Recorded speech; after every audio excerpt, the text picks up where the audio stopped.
Right, that completes Welsh questions. We now come to questions to the Prime Minister. Mike Martin. Question number 1, Mr. Speaker. Prime Minister. Thank you, Mr. Speaker.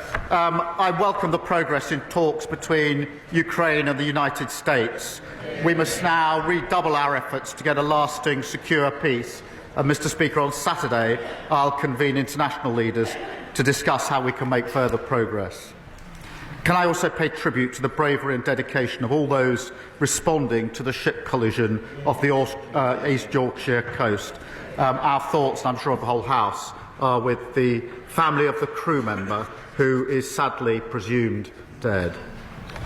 Mr. Speaker, this week we introduced landmark legislation to get Britain building, paving the way to restoring the dream of home ownership for working people across the country.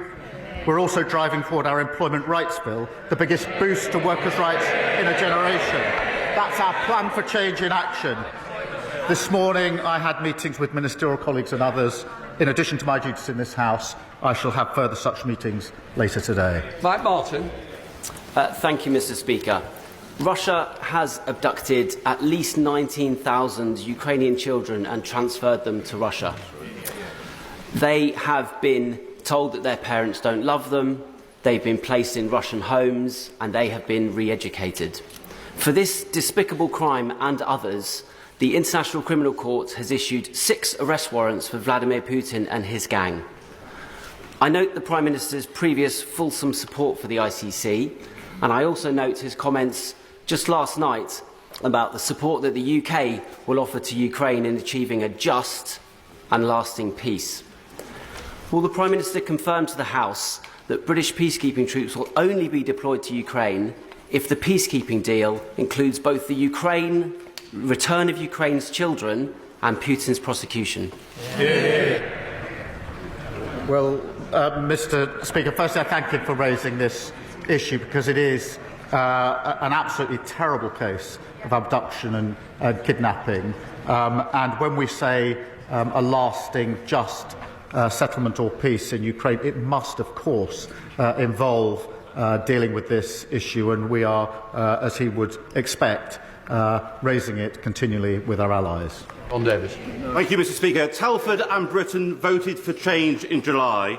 Yet this week we saw the bizarre spectacle of the Conservatives attempting to bring back the Rwanda policy, clinging onto a gimmick that cost the British taxpayers £700 million, yet only sent 4 volunteers to Rwanda. As Labour works to secure our borders through our plan for change, does the Prime Minister agree with me? It's quite clear the party opposite have done absolutely nothing. Well, he's quite right. They ran an open borders experiment that saw numbers go up to almost 1 million. And the leader of the opposition was the cheerleader thanking herself for the lobbying that she did.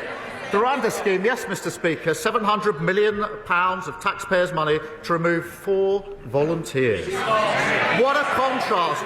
We've got the flights off, 19,000 people removed who shouldn't be here. As with the NHS, with prisons, the economy, everything else, we're clearing up the mess that they lost.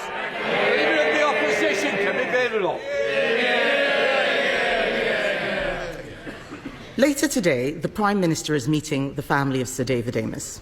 Sir David gave this House and our country 40 years of service. I hope the Prime Minister will agree that getting the response to his murder right is vital, not just to his family, but to our democracy. Mr. Speaker, every week I speak to businesses who are letting go of staff or closing. Has the Prime Minister been given an estimate of how many people will lose their jobs because of his budget? Prime Minister. Mr. Speaker, just on the question of Sir David, he was a deeply loved and respected colleague, and behind me is the plaque, as is the plaque to Joe Cox in front of me. And I know this was deeply felt by the House, but particularly, as I acknowledged at the time, by the party opposite, who lost a colleague and a friend in the most awful of circumstances.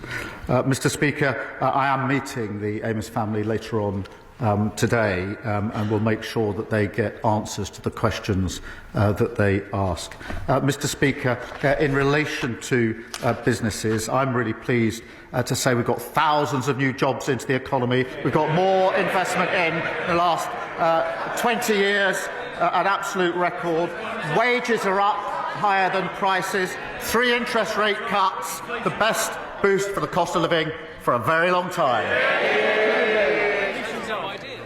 Mr. Speaker, the Prime Minister needs to get out more. Inflation is up, and estimates of job losses are between 130,000 and 300,000. Okay. His tax rises are hurting every sector of the economy. Things are getting worse for nurseries. Nurseries are writing to stressed parents right now, telling them that fees will go up because of his jobs tax. Can he explain how more expensive childcare is good for the economy or for working families struggling to make ends meet? Well, Mr. Speaker, we're putting in childcare. Look at the breakfast clubs, 2 in her constituency. But she's rather forgetting the $22 billion black hole that they left, that we had to deal with. That's why we had to take the necessary but right measures we did in the budget.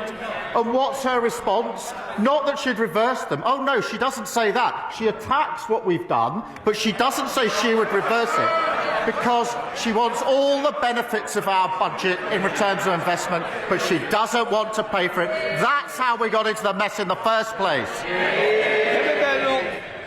Mr. Speaker, the Prime Minister is out of touch because he should know that nurseries are charging over £2,000 for full-time care. That's £24,000 a year after tax, and he's talking about 60p breakfast clubs. He has no idea what people out there are experiencing, and it is not just the families. Even councils must pay his jobs tax. To cope with it, the average council tax bill is increasing by over £100 in April, after he promised to freeze it. Hard-working families' money is going to the Chancellor instead of social care and fixing potholes. Why should these families pay more for less? Well, she really shouldn't denigrate what she calls, I think, 60p breakfast clubs. She should be welcoming them. And she asked about council tax, Mr. Speaker. The Tories put up council tax every year for 12 years. Their manifesto, Tory LGA manifesto, government should remove the caps on council tax. And then Hampshire Council, Tory, wanted a 15% increase. We said no. Slough Council, again, Mr. Speaker, Tory, wanted 3%. We said no. Windsor and Maidenhead, Tory, now Lib Dem, wanted 25%. We said no. We're the ones that are doing the right things to get this country on the right track. Mr. Speaker, the point is he promised to freeze, and they are going up. And if he wants to talk about councils, let's look at Liverpool or maybe Birmingham, where the rubbish is piling up so high, people vote Labour and all they get is trash, just like what he's saying at the dispatch box.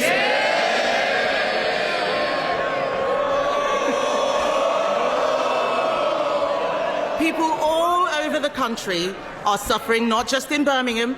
Millions of elderly people have had their winter fuel payments snatched away. At the same time, care home fees are set to go up by a devastating £3,000 because of his jobs tax. How does he expect pensioners on a fixed income to make ends meet? Mr. Speaker, this is why it's so important that wages are up higher than prices. That's why it's so important that the interest rates are coming down. This is the biggest boost for the cost of living for a very, very long time. What we're doing is picking up and fixing the mess that they left. Mr. Speaker, the Prime Minister is not looking at what is happening out there. Every day I speak to businesses who are telling us that they think that they are going bust. And as if businesses and families didn't have enough to worry about, supermarkets say food prices will increase by over 4% because of the jobs tax. And that's before we get to the immoral family farms tax on the very farmers who work so hard to produce our food. What does the Prime Minister have against farmers anyway? Does he not see that his budget is killing farming in this country and he is making life so much harder for everyone else? Mr. Speaker, the budget provided £5 billion for farming over the next 2 years. That is a record amount. We've set out the roadmap for farming, which has been welcomed by farmers. And many thousands of farms have benefited from the farming schemes. But she talks about prices. Wages are going up higher than prices. That's the first in a long time that's happened. So for families across the country, they're better off under Labour. He's got no answers today. What the farmers are complaining about is the sustainable farming incentive, which he has just scrapped or withdrawn. They are making mistakes with this budget. And that's why in 2 weeks, the Chancellor will come to this House to present an emergency budget the Prime Minister said we would not need. They will try and make out it's because of global events. But the truth is they trash the economy with their bad choices.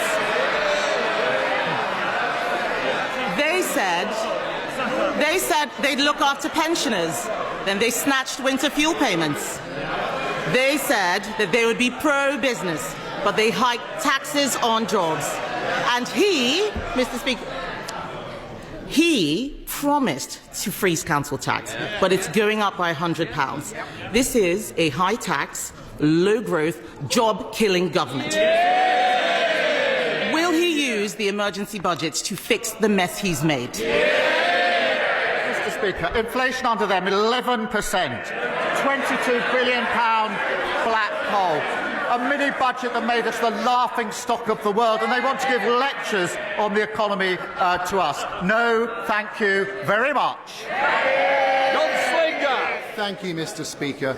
With 1 in 8 young people across the country not in education, employment or training, people in rugby are worried about a wasted generation.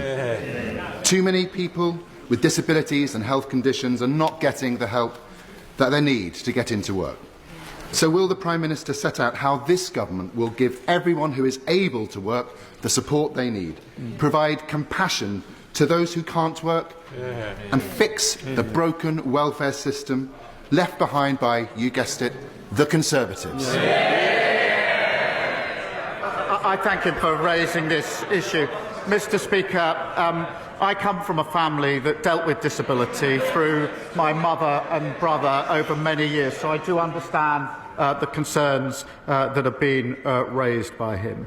But we inherited a system which is broken, it is indefensible economically and morally, and we must and we will reform it.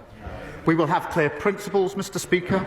We will protect those who need protecting. We will also support those who can work back to work. But Labour is the party of work. We are also the party of equality and fairness. Leader of the Liberal Democrats, Sir Ed Davey. Thank you, Mr. Speaker. I'd like to begin by giving a shout-out for Young Carers Action Day today, but I promise the House I will not sing.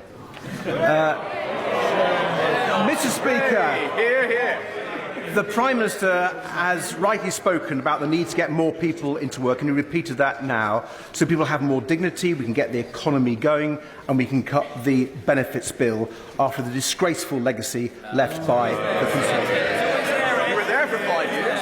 But does the Prime Minister recognise that for many disabled people, the best way to help them into work is to support them properly with more special equipment, with training, with better healthcare and so on? And will he also today calm anxieties that he himself has raised for many of us, that the disability benefits for people who simply cannot work will not be cut? Mr. Speaker, we will, of course, as I've just said, the principles, we will, of course, support those who need support, but also help those who can work into work. They'll be the guiding principles. But what we've inherited is shocking, and they ought to be silent. 1 in 8 young people not in education, work or training. That is a lost generation. That is their inheritance. They've got plenty to say now. They did nothing for 14 years and left this in terrible inheritance. And Davey. Mr. Speaker, turning to international issues, can I congratulate the Prime Minister on helping to secure the restoration of US military and intelligence support for Ukraine? But can I press him on progress to persuade President Trump against damaging metal tariffs already hitting British industry? The Prime Minister knows that we on these benches believe he must be more robust with President Trump, like the Europeans and like the Canadians. So will the Prime Minister fly out to Canada as soon as possible to show their new Prime Minister and the Canadian people that Britain stands with its Commonwealth allies against Trump's threats and against Trump's tariffs? Well, Canada is an ally and a very important ally too, and I've spoken to our allies on many occasions about the situation in Canada. On the question of tariffs, obviously, like everybody else, I'm disappointed to see global tariffs in relation to steel and aluminium. But we will take a pragmatic approach. We are, as he knows, negotiating an economic deal which covers and will include tariffs if we succeed, but we will keep all options on the table. Claire Hannah. Hi, Fádra Conadív agus Seach na Gaeilge Fásta Deis chun teanga agus our culture Kellaroo or Fodandone. Happy St Patrick's Day, everybody, and happy Irish Language Week as well, an opportunity to use Irish language and culture across the world. It's an increasingly turbulent world, Prime Minister, with relationships and norms turned upside down over recent weeks, and that's why I congratulate the Prime Minister and the Taoiseach for re-establishing warm and firm relationships at their summit last week, and it's reassuring for all of us to know that whatever our constitutional future, that bond is lasting and refreshed. Will the Prime Minister join me in wishing a happy St Patrick's Day to all who value our shared bonds, and can I take this opportunity to invite him to Belfast in August 2027, which was announced this week as the host of the Fleadh na HÉireann for the first time. Well, can I join her in wishing everybody celebrating a very happy St Patrick's Day? Mr Speaker, she's right. We need a strong and settled relationship between the United Kingdom and Ireland, and the need for that has never been greater, which is why I was delighted to host the Taoiseach in Liverpool last week at our first annual UK-Ireland summit. We've turned the page, started a new era for our relationship with Ireland, and I'd be very happy to go to Belfast in 2027. I want to go much sooner than that. Understood. Thank you very much, Mr Speaker. In just 20 days' time, new sentencing guidance will come into effect that the Justice Secretary has already conceded will be two-tier in its nature. It will mean that the colour of your skin or the religion you have can give you leniency in the eyes of the law and will plunge public confidence in the judiciary into crisis.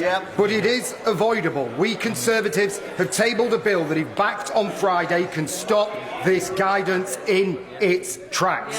So will the Prime Minister, will he now overrule his Justice Secretary and confirm here and now that he will back this bill, or will he simply step aside and prove he has in fact been two-tier Keir all along? Well, everyone should be equal before the law. That is why the Lord Chancellor has taken up the issue with the Sentencing Council. But he needs to do his homework, because the proposal that he complains about was drafted in 2024, and the last government was consulted. And when they were consulted, what did they say? They said they welcomed the proposal. Now, Mr Speaker, I understand that the Shadow Justice Secretary is taking the Sentencing Council to court. Perhaps he should add himself as the second defendant so we can get to the bottom of the ballroom. Thank you. Mr Speaker, I'm very proud to represent a constituency that has 8 synagogues, a thriving Jewish population and the UK's largest Jewish cultural centre, JW3. But this week, I was horrified to read reports about rising anti-Semitism on NHS wards, and in particular, a shocking incident in which a Jewish NHS staff member was called a baby killer by their colleague.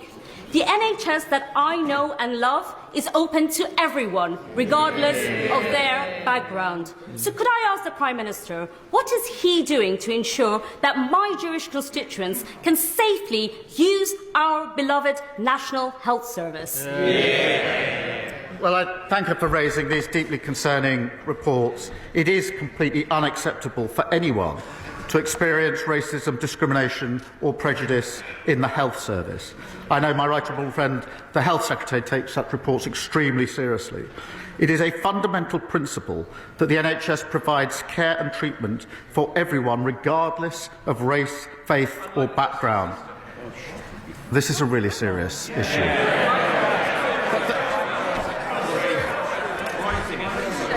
You've let yourself down, you know it. I expect all trusts and healthcare providers to take necessary action against any staff who've expressed views that do not reflect the views and values of the NHS. Dave Dugan, a closed question. Question 9, Mr Speaker.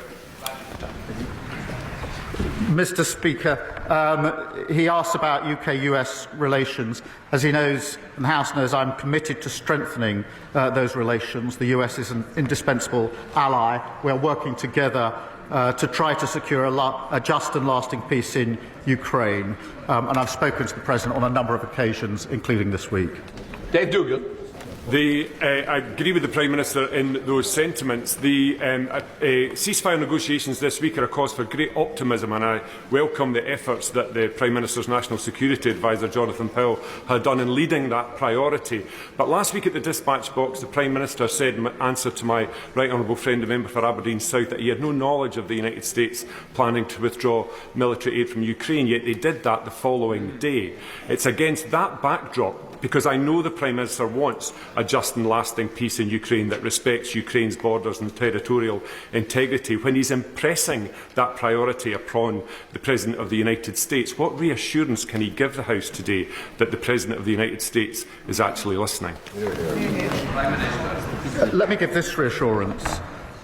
As soon as that step was taken, I and my team started work to try and ensure that we could get back to a situation of full support for Ukraine. I won't detail everything that was involved over the last week. I can assure him and the House a huge amount of hard work, discussions and diplomacy was used with all of our allies and others to ensure that we could get yesterday to go as well as we hoped it would. I am pleased that we've made progress. I think that's very important for Ukraine, and I'm extremely pleased that support has been put in, backed by the US, for Ukraine. So that's what I did once I understood what had happened. I'm pleased with where we've got to, but as ever, we must go further. Richard Bergen. Thank you, Mr Speaker. Disabled people in my constituency are frightened. And they're frightened because they're again hearing politicians use the language of tough choices. And they know from bitter experience that when politicians talk about tough choices, it means the easy option of making the poor and vulnerable pay. So instead of cutting benefits for disabled people, wouldn't the moral thing to do, the courageous thing to do, be to make a real tough choice and introduce a wealth tax on the very wealthiest people in our society?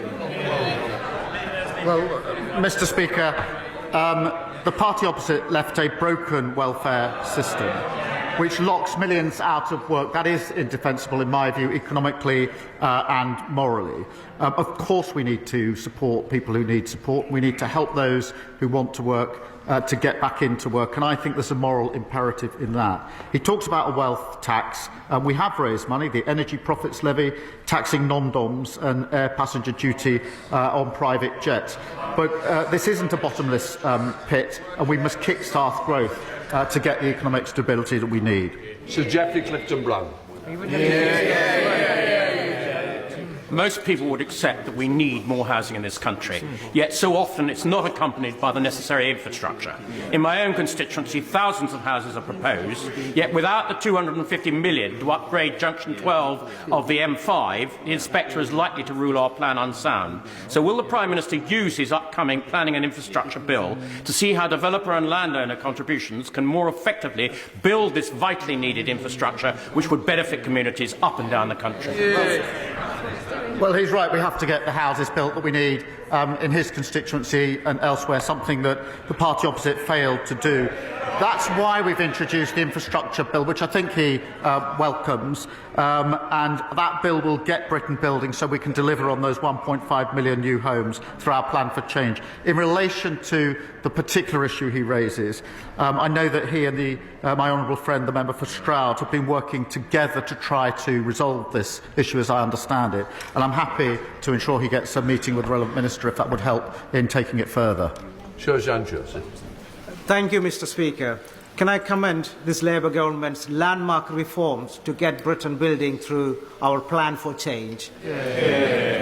I look forward to working with ministers to ensure developers deliver on what they promise to local residents, so that new homes also have access to roads, GP surgeries and dentists, and don't create an extra burden on hospitals like the William Harvey Hospital in my Ashford constituency.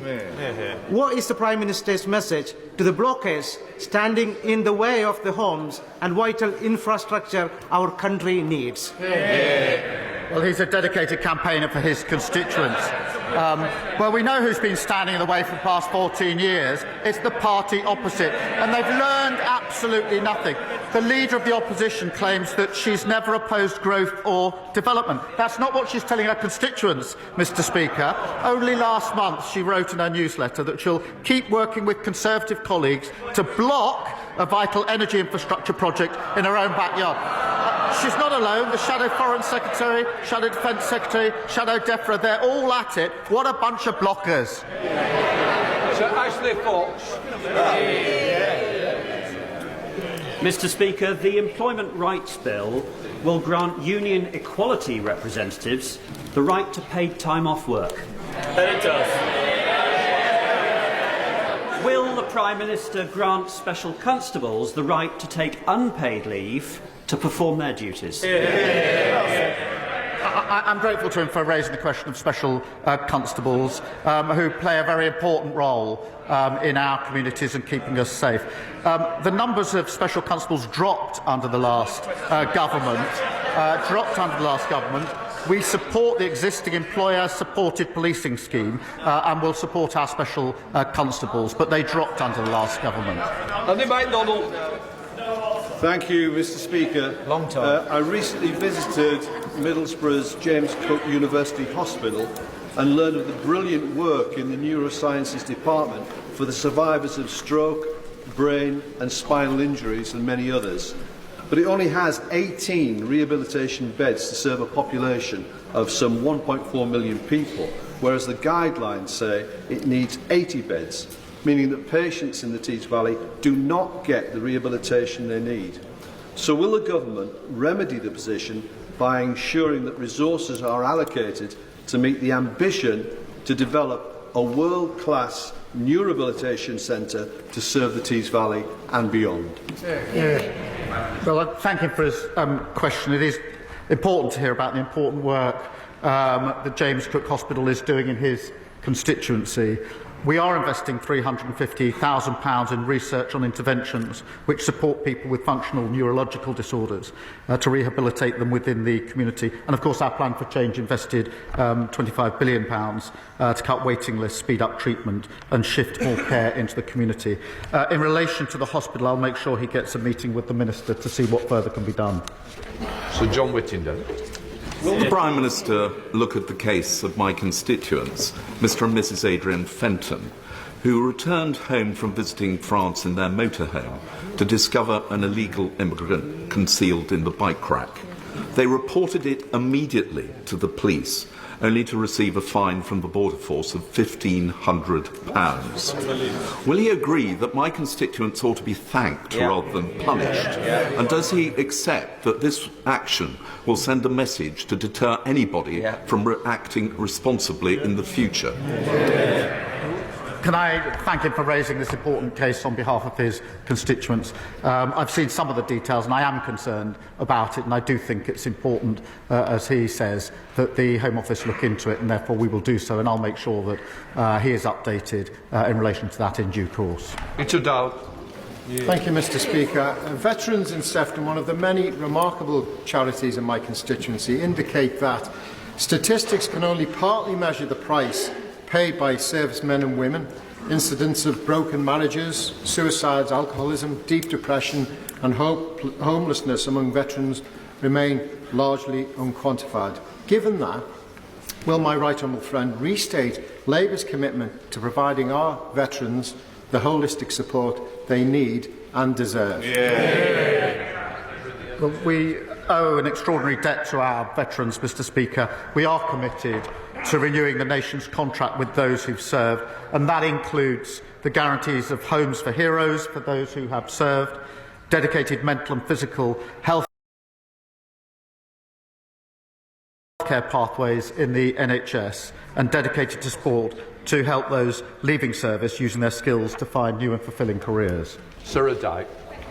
Yesterday, with no notice, DEFRA closed SFI applications, leaving thousands of farmers who want to deliver public goods waiting for a year without support. So can the Prime Minister assure British farmers that they won't be left stranded and able to support environmental and food resilience goals due to lack of government support? Well, Mr. Speaker, as she knows, the SFI schemes have operated to provide quite considerable support so far.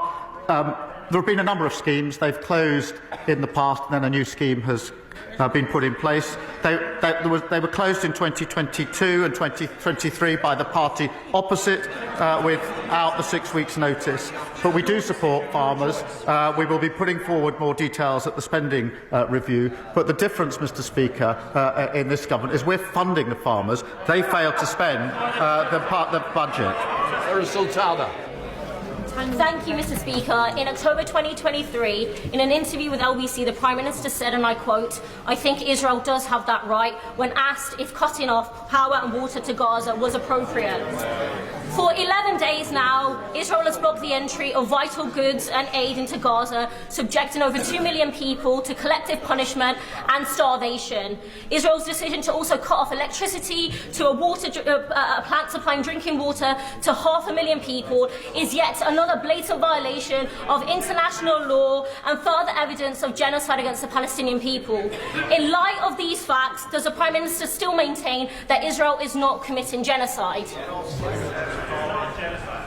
Look, I'm really appalled by Israel blocking aid when it is needed at greater volume and speed than it's ever been needed. Blocking goods and supplies and power entering Gaza risks breaching international humanitarian law, and it shouldn't be happening. And we are doing everything we can to alleviate that situation. Sir Julian Lewis. Thank you, Mr. Speaker. In his extremely important upcoming discussions with other nations about Ukraine, will the Prime Minister focus on the fact that it was standard Russian procedure to take over other countries by having bogus elections and installing puppet governments? And will he therefore impress on other colleagues to be very wary of calls to hold elections in Ukraine during a wartime situation which could result in the subversion and takeover by Russia of the entire country? Thank him for raising a really important point, and the track record is there for all to see. On top of that, of course, we in this country did not hold elections when we were at war. That is a perfectly reasonable and normal course of behaviour. And yes, of course, that has to be part of our discussions as we go forward, including the meeting that I'm convening on Saturday. Lord Hatton. Thank you, Mr. Speaker. South Dorset is ready to play its part, making Britain a clean energy superpower. But after 14 years of Conservative failure, there are many untapped opportunities on our doorstep.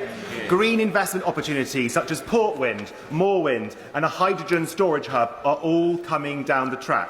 So can the Prime Minister reassure my constituents that the Government will work with the Crown Court on these projects, invest in key infrastructure and ensure that South Dorset's green energy potential is hardwired into our plan for change? Well, I thank him. He's absolutely right about making Britain a clean energy superpower. We are committing £2.3 billion to support hydrogen projects, and I recognise the huge potential of South Dorset to become home to a storage hub. We're ensuring public and private investment works together, and that's exactly what the Crown Estate Act does, unlocking significant investment, boosting offshore wind and kick-starting economic growth. Andrew Rossendale. Thank you, Mr. Speaker. As the Leader of the Opposition has already mentioned, later today the Prime Minister will meet the family of our dear late colleague, Sir David Amess, who was so brutally murdered at his constituency surgery 3.5 years ago. I plead with the Prime Minister to reverse the decision to deny the family a public inquiry despite similar inquiries being held into other tragic instances.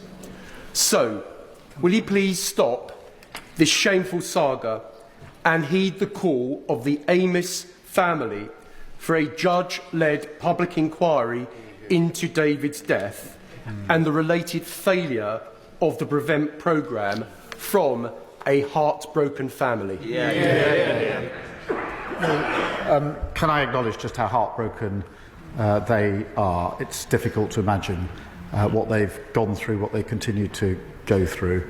And that's why it's very important that I meet them this afternoon, which I will do, and discuss with them all the questions they want to raise with me. Sir David was a respected and loved a colleague across this House, and as I say, I absolutely understand how his family must feel about the tragic circumstances in which he died and then everything that followed thereafter. Final question, Chris Keir. Thank you, Mr. Speaker. Tomorrow marks 29 years since 16 children and their teacher were murdered at Dunblane Primary School. In recent weeks, my constituents have raised with me the alarming fact that adverts offering handguns for sale are appearing on technology platforms like Google and YouTube. Does the Prime Minister agree with me that technology companies have an obligation to all of us to do everything proactively possible to prevent illegal advertising of this kind and not rely on a reactive, will remove it when it's reported approach, which is simply not good enough? The thoughts, I'm sure, of the whole House are with the victims of the Dunblane massacres 29 years after the tragic event. The Online Safety Act will require online services to proactively remove such content from their platforms and prevent it appearing there in the first place. These duties fully take effect from Monday, and then we'll make sure that all companies meet their obligations. That completes Prime Minister's questions.